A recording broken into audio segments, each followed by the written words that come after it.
What happens when a respected architect buys his dream home in an upscale neighborhood, only to end up face down on his own front lawn? What follows doesn't just shake his world, it rattles the very system that thought it could silence him. Michael Henderson had no idea that Monday, May 14th, would be the day his skin spoke louder than every dollar he'd earned, every degree he'd framed, and every early morning he'd dragged himself out of bed while others slept in comfort. And the thing is, it started like a good day, a great day even. He'd woken up on the floor of his one-bedroom apartment in Southside Atlanta. His mattress, taped and plastic wrapped like a frozen TV dinner, leaned against the wall. The rest of his life was boxed up around him, Sharpie labeled with a mix of practicality and raw honesty. Kitchen, documents, old bills, and one particularly candid box marked, "Crap I'm finally done with." This wasn't just moving day. This was liberation. This was the moment. 32 years old, a black architect with hands calloused from blueprints and busted deadlines, a man who had outworked every expectation placed on him, including the quiet ones that said, "People like you don't live there." Michael had just bought a house. No mortgage, no rent, no, "We'll get back to you after a credit check." Cold, hard, saved up, counted twice cash. And not just any house, a three-story beauty in Belmore. The kind of neighborhood where lawns don't just get trimmed, they get professionally curated and Instagrammed. Now Belmore, let's be honest, wasn't a place that welcomed his type. Not without a uniform, a tool belt, or a landscaping contract. But today he wasn't the help. He was the homeowner. He got into his old blue Camry, the one that had seen more hustle than most Wall Street portfolios, and drove with the windows down and the title deed in the glove box, next to the wire transfer confirmation for $1.3 million and the keys to his new life. Not symbolic keys, actual, metal-cut, double-inspected keys, the kind that said, "I belong here." He parked directly in front of the house, his house, and took a moment.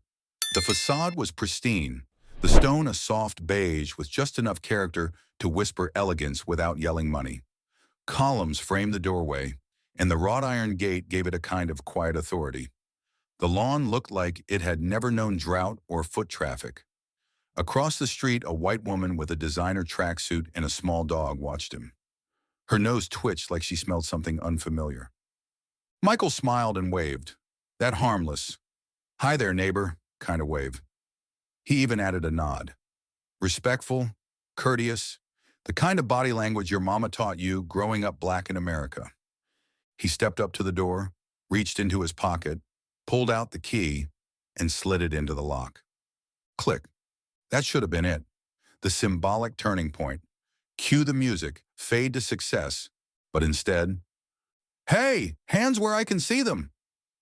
Two voices behind him, sharp, loud, coded in authority and distrust.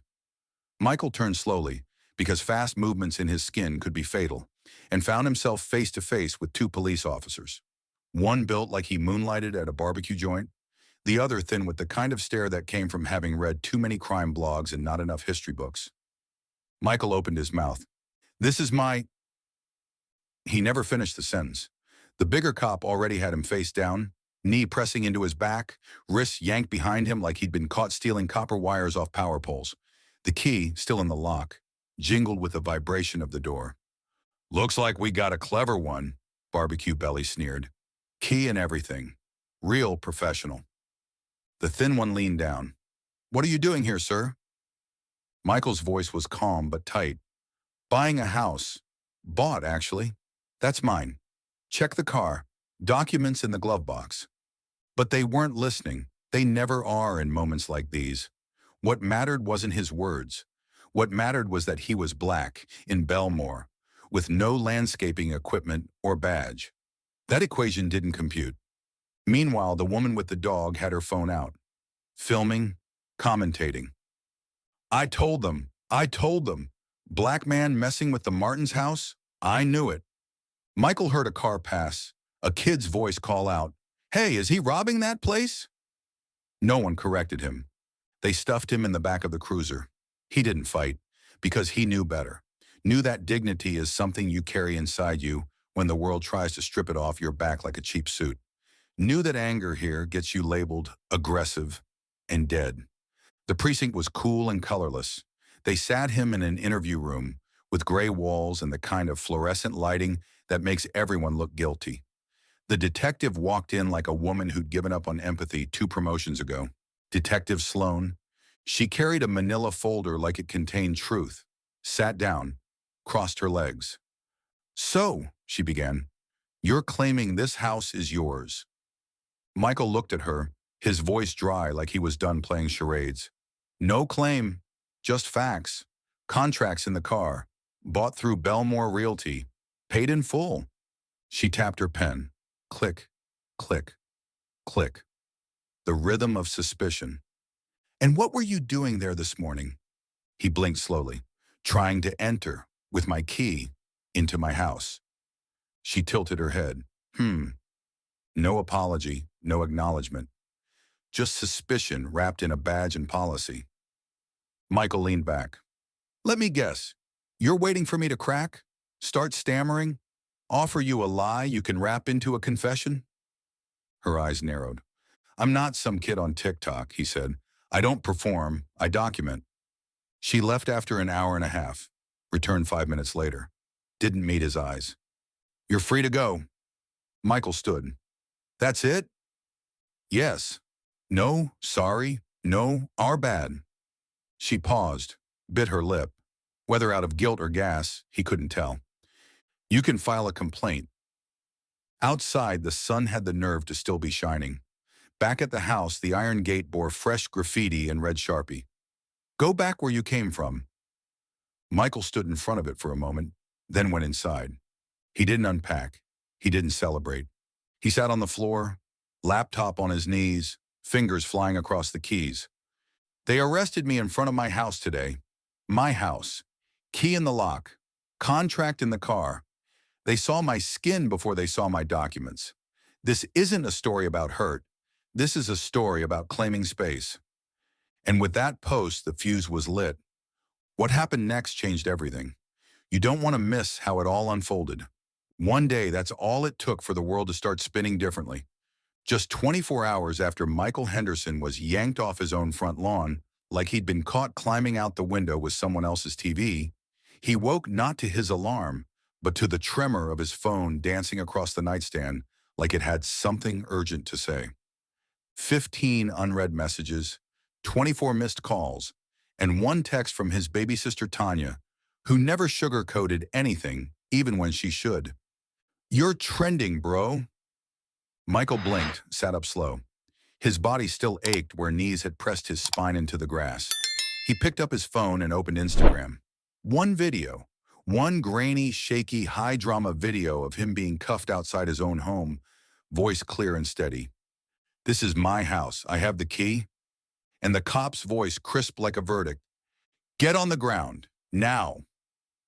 In the background, the neighbor's voice, calm like she was narrating a cooking segment on a morning talk show. I knew something was off. He was walking too confidently. Too confidently. Imagine that. The comment section had already exploded. Same old story. A black man with keys is still suspicious. Apparently, $1.3 million still doesn't buy you the right shade for Belmore. They didn't check his documents. They checked his melanin. Michael set the phone down, let out a slow breath, then got up, took a hot shower, put on a black button-down shirt, and walked out the door, not to hide, not to retreat, but to face the same city that had mistaken his existence for intrusion. He walked straight into Belmore City Hall like he had business to finish, because he did. The marble floor under his shoes echoed his purpose. Heads turned. He didn't flinch. He moved like a man who'd just learned that if the system is going to profile you anyway, you might as well make the profile powerful. At the front desk, a white receptionist with a hairstyle that screamed Texas Governor's fundraiser gave him a once-over. I'd like to speak with the chief of police, he said. She raised an eyebrow. And who exactly should I say is asking? He didn't blink. Tell him the man whose name is going in a civil rights complaint to the federal government. He'll want to say hello. 5 minutes later, Michael was in a wood-paneled office, face-to-face with Chief Lowell, gray around the eyes, bags under them, heavy as sandbags in a flood. "Mr. Henderson," the chief began, voice trying to hit that note between official and apologetic, "we deeply regret how this incident unfolded." "No," Michael cut in, calm, sharp, unbothered by pleasantries. "You regret it got caught on camera. You regret CNN is sniffing around your department's door. Let's not pretend this is new information. I didn't get arrested for a crime. I got arrested for being present." He pulled out a folder and laid it on the desk with deliberate care. Deed, transaction receipt, inspection sign-off, and the very key that had gotten him tackled. "All of this," he said, tapping the papers, "was with me. Right there. Visible, ignored. Meanwhile, your officers listened to a neighbor who thinks confidence is probable cause. So tell me, does she sign warrants now too?" The chief sighed, wiped his brow, offered a private apology, a possible community discussion, maybe even a press photo, something to make it go away quietly. Michael shook his head. "No more backroom apologies. No more folder and coffee resolutions. I'm an architect. I build things. But today I'm here to dismantle something, starting with the fantasy that this was an isolated mistake." 2 hours later, Michael was seated in a radio studio at WZXR, the microphone hot, the host watching him like he'd been waiting years for someone like this to sit across the table. "I paid in full," Michael said. "That house? No mortgage, no debt. And I still got thrown to the ground because someone decided that black man plus high-income zip code equals must be stealing. That wasn't a misunderstanding. That was a system doing what it was designed to do." The host stayed silent, just let that hang there. And when he did speak, it was barely above a whisper. "And what are you going to do now?" Michael smiled, not with joy, but with fire. "I'm suing the city, the officers, and the real estate agency that conveniently forgot to mention the neighborhood's concerns during the transaction. You see, if they can't understand property ownership, maybe they'll understand litigation." That night, his lawyer, Mrs. Jenkins, family friend, fierce as ever in a red blazer and with the presence of someone who once slapped sense into a federal judge, stood in front of cameras. "Michael Henderson wasn't simply disrespected," she said. "He was targeted, humiliated, and publicly devalued because a system designed to protect certain people doesn't recognize others unless they're on the service crew. Well, he's not here to serve anymore. He's here to lead." While the legal gears turned, Michael took the fight into his own hands. He wrote a piece titled "Black Ownership is Not a Crime" and published it on Medium. 3 million reads in 24 hours. Schools, churches, talk shows all quoted it. Invitations poured in from universities, civil rights groups, even a few local politicians trying to catch a rising tide. And in Belmore, let's just say the tide was turning into a storm. The mayor called a sudden press conference. "We do not tolerate bias or discrimination. We are launching a full internal review." But Michael, never one to let a statement slide, tweeted minutes later, "If it hadn't been caught on video, the only review would be how fast they could silence a black man with a question." Back at home, neighbors were busy too. A note slipped under his door. "You don't belong here." A postcard in his mailbox. "Want justice? Go back to your own neighborhood." Michael laughed. Not because it was funny, but because it was so tired, so outdated, it could have come with a cassette tape. He went live the next night. "This is my neighborhood now. I bought this land. I worked for that deed. I'm not going back to anywhere but forward. I'm not a trespasser. I'm not a guest. I'm the architect. And today what I'm building is justice." And then, like it had been choreographed by the universe itself, there was a knock on the door. A reporter, young, bright-eyed, and ready with a recorder. "Mr. Henderson," she said, "may I speak with you? You've become a symbol for those pushing back against profiling." Michael glanced at the frame key on the wall. Yes, that key, now displayed like a war medal. "A symbol, huh?" he said. "All right, but write this right. I didn't become a symbol because I was a victim. I became a symbol because I refused to stay one." He walked her through his living room. Folding chairs were already set up. A projector stood ready. Not for entertainment, but for education. Workshops were starting next week. Youth forums, community meetups, even sessions for police cadets. We're not just protesting, he said. We're teaching, because knowledge is a blueprint, and I always come with a blueprint. This is the turning point. Everything you've been waiting for, it starts right here. Stick around. Watch what happens when the truth takes the mic. Friday night, the same lawn where Michael Henderson once lay face down in handcuffs, his cheek pressed against manicured grass, his name reduced to a case number, now echoed with voices, laughter, applause, conversation, community. It wasn't a party, it was a gathering, a reclaiming. Inside the living room, where sunlight once streamed through untouched windows and the silence felt like exile, now stood 40 people. Black, white, old, young. Some wore name tags that said therapist. Others wore shirts that shouted BLM in bold, defiant letters. A projector glowed in the center of the room, flanked by folding chairs and a modest table of lemonade, chips, and cookies. No caviar, no wine. This wasn't about status. This was about substance. And there was Michael, standing at the front, wearing a blazer with no tie, sleeves rolled up just enough to say, "I've got work to do." In his hand were a few sheets of paper, but his message wasn't written. It was lived. He took a breath, then spoke. "This isn't just a house," he began. "It's 3 bedrooms, 2 bathrooms, and one loud, unapologetic message to the system. We will not be silent." The room didn't erupt. It didn't need to. The applause came slow, but solid, like a judge's gavel. Deliberate, grounded, final. Michael scanned the room. Then his gaze landed on her.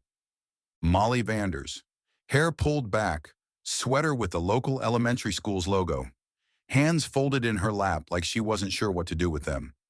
The same neighbor who had called the police. The same woman whose voice had narrated his arrest like a sportscast. And now she sat front row, not blinking. When their eyes met, she stood. "I need to say something," she said, voice shaking but clear. "I was wrong. I thought I was protecting the neighborhood. But the truth is, I was protecting my own comfort, my own blindness." Michael tilted his head slightly. "Blindness doesn't excuse you when you're holding a torch and standing in dry grass." The laughter that followed was tense, the kind that breaks tension without erasing it. That's the thing about black humor. It never forgets. It remembers and reshapes. Michael knew this. He grew up with it. Comedy and pain riding in the same car, switching seats depending on the moment.